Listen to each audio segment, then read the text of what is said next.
जमाने में एक बादशाह था और उसका एक जादूगर था। जब वह जादूगर बूढ़ा हो गया तो उसने बादशाह से कहा, अब मैं बूढ़ा हो गया हूँ, आप मेरे पास एक लड़का भेज दें ताकि मैं उसे जादू सिखा दूं। बादशाह ने उसके पास जादू सीखने के लिए एक लड़का भेज दिया। उस लड़के के रास्ते में एक राहिब रहते थे। वह लड़का रोजाना उस राहिब के पास बैठकर उसकी बातें सुनने लगा और उसकी शिक्षाएं लड़के के दिल में उतरती गईं। जब लड़का जादूगर के पास पहुंचता तो देर से आने पर जादूगर उसे मारता।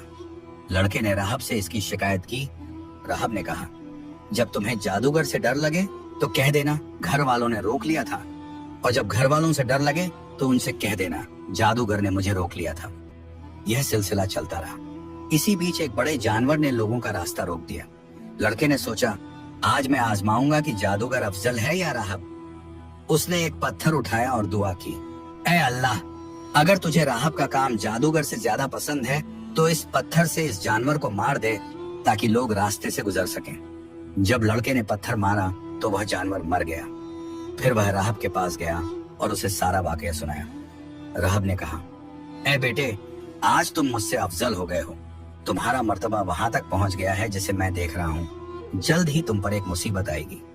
जब तुम मुसीबत में फंसो तो किसी को मेरा पता न देना। इसके बाद उस लड़के की दुआएं कबूल होने लगी। उसकी दुआ से जन्मांध, आंखों वाले और कोढ़ के मरीज ठीक होने लगे और वह हर बीमारी का इलाज करने लगा। बादशाह का एक साथी अंधा हो गया था। उसने जब यह खबर सुनी तो वह लड़के के पास तोहफे लेकर आया और बोला, अगर तुमने मुझे शिफा दे दी तो मैं ये सब चीजें तुम्हें दे दूंगा। लड़के ने कहा, मैं किसी को शिफा नहीं देता, बल्कि शिफा तो अल्लाह देता है। अगर तुम अल्लाह पर ईमान ले आओ तो मैं दुआ करूंगा और वह तुम्हें शिफा दे देगा। वह अल्लाह पर ईमान ले आया और अल्लाह ने उसे शिफा दे दी। जब वह बादशाह के पास गया और पहले की तरह बैठा तो बादशाह ने पूछा, तुम्हारी आंखें किसने ठीक की? उसने कहा, मेरे रब ने। बादशाह बोला, क्या मेरे सिवा तेरा कोई रब है? उसने जवाब दिया, हाँ, मेरा और तेरा रब अल्लाह है। यह सुनकर बादशाह ने उसे गिरफ्तार कर लिया और तब तक उसे यातनाएं दी जब तक उसने लड़के का पता न बता दिया। फिर लड़के को बुलवाया गया। बादशाह ने कहा, ऐ बेटे, तेरा जादू यहाँ तक पहुंच गया है कि तू जन्मांध को ठीक कर देता है, कोढ़ी को स्वस्थ कर देता है। लड़के ने कहा, मैं किसी को शिफा नहीं देता, बल्कि शिफा तो अल्लाह देता है। बादशाह ने उसे गिरफ्तार कर लिया और तब तक यातनाएं दी जब तक उसने राहिब का पता न बता दिया। राहिब को बुलवाया गया और कहा गया, अपने दीन से फिर जाओ। राहिब ने इनकार किया तो बादशाह ने आरा मंगवाकर उसके सिर के बीच में रखा और उसे चीर कर 2 टुकड़े कर दिया। फिर बादशाह ने अपने साथी को बुलाया और कहा, अपने दीन से फिर जाओ। उसने इनकार किया तो उसे भी आरे से चीर दिया। अंत में लड़के को बुलाया गया और कहा गया, अपने दीन से फिर जाओ।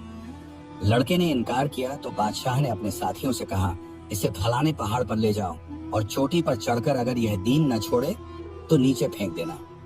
वे लड़के को लेकर पहाड़ पर गए। लड़के ने दुआ की, ऐ अल्लाह, जैसे तू चाहे मुझे इनसे बचा ले। तभी एक झलझला आया और वे सब पहाड़ से नीचे गिरकर मर गए। लड़का बादशाह के पास लौट आया। बादशाह ने कहा, तेरे साथी कहाँ हैं? लड़के ने कहा, अल्लाह ने उन्हें मेरे हाथ से बचा लिया।